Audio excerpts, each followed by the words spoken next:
Varahi YT ప్రేక్షకులకు స్వాగతం. ఈరోజు మనం ఆరోగ్యానికి ఎంతో మేలు చేసే ఆనపకాయ కూరను తయారు చేద్దాం.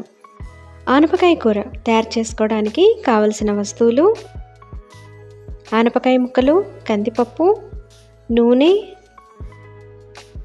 ఆవాలు, జీలకర్ర, మినపప్పు, శనగపప్పు, కరివేపాకు, ఎండుమిర్చి, పచ్చిమిర్చి, వెల్లుల్లిపాయలు, పల్లీలు, సాల్ట్, తెలగపిండి.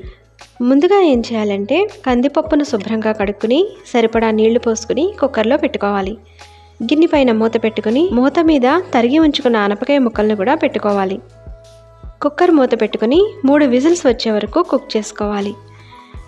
కుక్కర్ చల్లారే లోపుగా స్టవ్ వెలిగించుకుని కడాయి పెట్టుకుని 3 చెంచాల నూనెను వేసుకుని నూనె కొంచెం వేడెక్కిన తర్వాత ఆవాలు, జీలకర్ర, శనగపప్పు, మినపప్పు, పల్లీలు వేసుకుని వేయించుకోవాలి.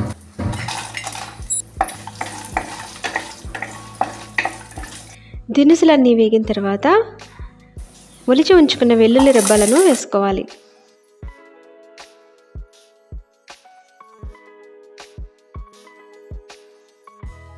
వెల్లుల్లిపాయ కొద్దిగా వేగిన తర్వాత ఎండుమిర్చి ముక్కలను వేసుకోవాలి.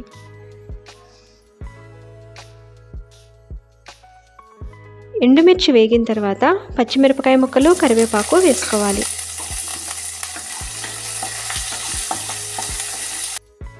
పోపు వేగిన తర్వాత ఉడికించి ఉంచుకున్న ఆనపకాయ ముక్కలను వేసుకుని పోపు అంతా పూర్తిగా కలిసేలాగా కలుపుకోవాలి.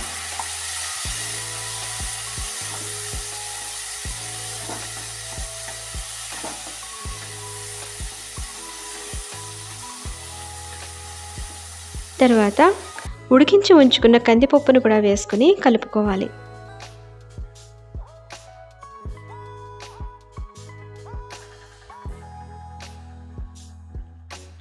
ఒకసారి పూర్తిగా కలుపుకున్న తర్వాత 4 చెంచాల తెలగపిండిని వేసుకోవాలి. ఇది నూపప్పు నుంచి వచ్చిన తెలగపిండి. ఇది ఆరోగ్యానికి ఎంతో మేలు చేస్తుంది. కొద్దిగా పసుపు, రుచికి సరిపడా సాల్ట్ వేసుకుని కలుపుకోవాలి. ఒకసారి మూత పెట్టుకుని 2 నిమిషాల పాటు కుక్ చేసుకోవాలి.